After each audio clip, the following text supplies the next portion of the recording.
In Paris, violent clashes erupted between police and protesters for the third straight weekend. The clashes began near the Arc de Triomphe early on Saturday and continued into the night between police and protesters known as Yellow Jackets for their bright clothes.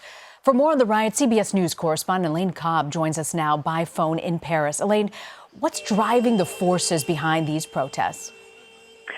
Rena, it started with a new tax on gasoline, and the French said, look, this is enough. Gas has already gone up this year. We can't afford more. But it has become much more.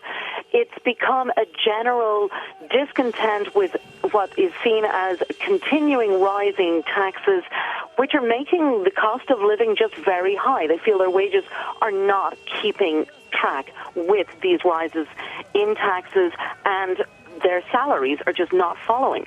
Elaine, these images are incredible. We're seeing right now a car turned upside down, just engulfed in flames.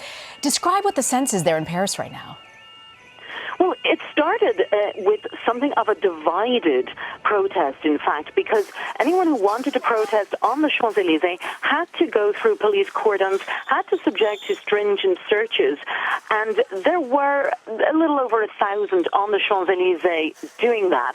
But many others decided, no, I don't want to, and were very early in the morning at the Arc de Triomphe, and where there were violent clashes from very early on. There were running riots with the police. They were picking up barricades and throwing them at police vans.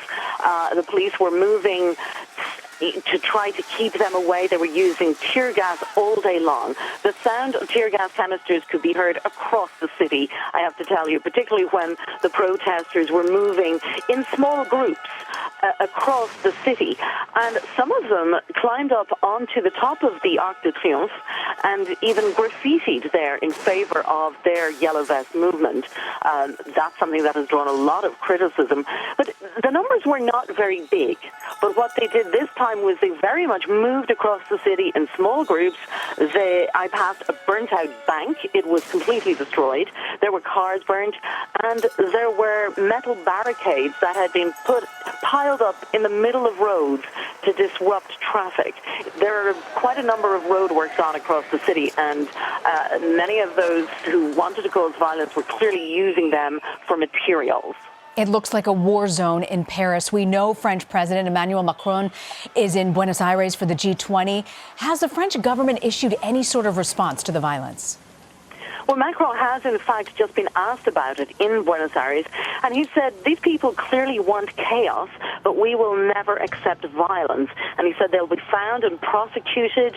He complained that the violence has nothing to do with the peaceful expression of legitimate anger. The government has also said it's clear that while there were some who went to protest peacefully, many people turned up just to cause violence, and they say they will be caught. But it must be noted that the protesters say they're not ready to stop. They're not ready to give in just yet, and the government isn't ready to give in to their demands. So this looks set to continue. Elaine Cobbe, coming to us from Paris. Elaine, thank you for that report.